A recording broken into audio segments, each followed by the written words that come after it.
अरे वह सब के आशीर्वाद के प्रतीक्षा रहे लड़का कलश के माई है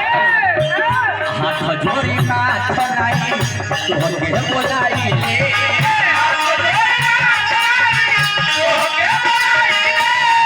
बेदवा में लिखल बावे उहे बात काई ले ए रूपक बाबा और जीता हरा आगा और जीता हरा आगा पर बात कर ए माई अरे की और जीता हरा आगा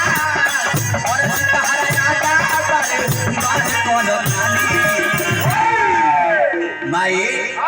अरे कि सुमिरन में हमरा आजा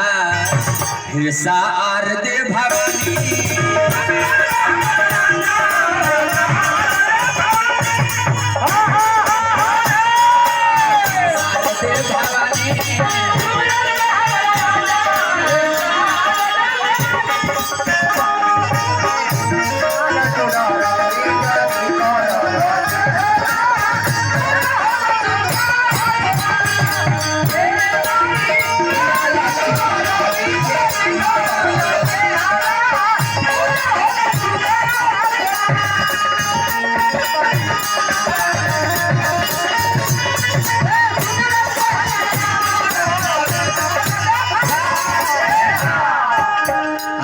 सोर सिंह जी हमरा के 101 रुपया पुरस्कार दिल बन चाचा के बार बार चली ना दुकान के बहनी हो गई ब्याह जी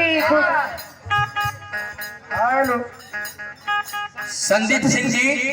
समिति बनी हमरा के हजारों हजार रुपया दिल बनी चॉकलेट वाला मुंह में ढुका देम जाने हम कहत कि भैया अगला पद के अधिकारी बने सुमिरन वंदना का हो बड़ी शांति के चीज हो आ सुमिरन वंदना में तेरे नाम भाई है तनी हुरका के बोल सुन ले है तनी एथी के बोल सुन ले तनी सिंहा के आवाज सुन ले सुमिरन और वंदना में अंतर होला सुमिरन सब देवता के ना कोई जाला आ वंदना सब देवता के वंदना संत के साथ साथ लंठो के होला लड़का कलश के माई हमारा जेरा तू ही बारू चालक हम तहरा गोटिया में खेले वाला बात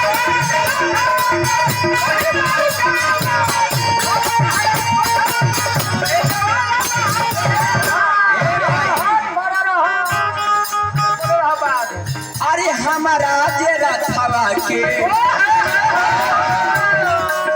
तू ही बारू चालक हम तहरा गोटिया में लेवा